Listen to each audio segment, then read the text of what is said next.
All right, Rachel, thanks. And as gas prices soar, a lot of drivers are asking what's really the cheapest way to get around these days. Right now, costs at the pump in Connecticut are hovering just over $4 a gallon for the third week in a row. Yeah, so we sent Fox 61's Erin Coogan out there to break down the real cost of getting from point A to point B. She joins us live in Hartford this morning. So Erin, what did you find?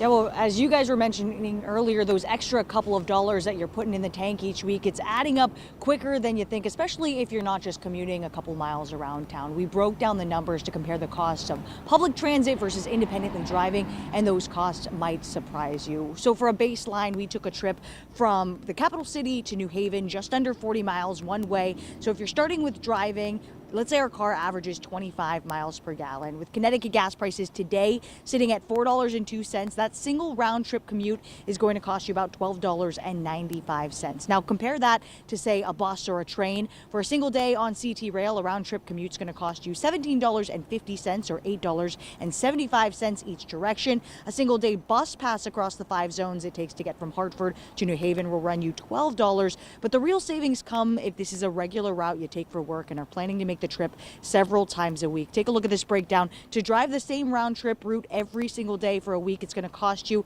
to drive about $90.69 compared to about half of that, $56.50 for a week on the Hartford line, or $54 for a 10-ride ticket on CT Transit. Make it a month and those savings skyrocket even further. Say you make the trip every single day for a month. For gas, it's going to cost you $362.79. That's compared to $182 on the train and $204 on the bus. And while it is a savings of nearly 50% in the time between February and now, that's when gas prices started to spike, there hasn't been any noticeable difference in terms of passenger count on either the rail or the bus system, but it's definitely something we should look out for if those prices continue to stay around $4. It's a lot, guys.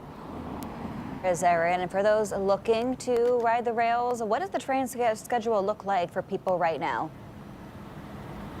Yeah, well, there's two notable changes starting today on Tuesday. There is both are on the Hartford line. One is on southbound route 4407 that goes through New Haven, and that's on the New Haven State Street station. That's going to be departing a little bit earlier starting today, 5 minutes earlier of a departure time, so they can make sure it hits every single destination on time. But that's something you should keep in mind if you go that route. And then if you are still on the Hartford line going from Hartford to Springfield, Massachusetts, certain weekdays trains are going to be replaced with buses so they can make some critical infrastructure changes. That's an indefinite change, so we don't know when that's going to end. But again, if you just have your phone and you have your schedule on you, you should be all good, guys.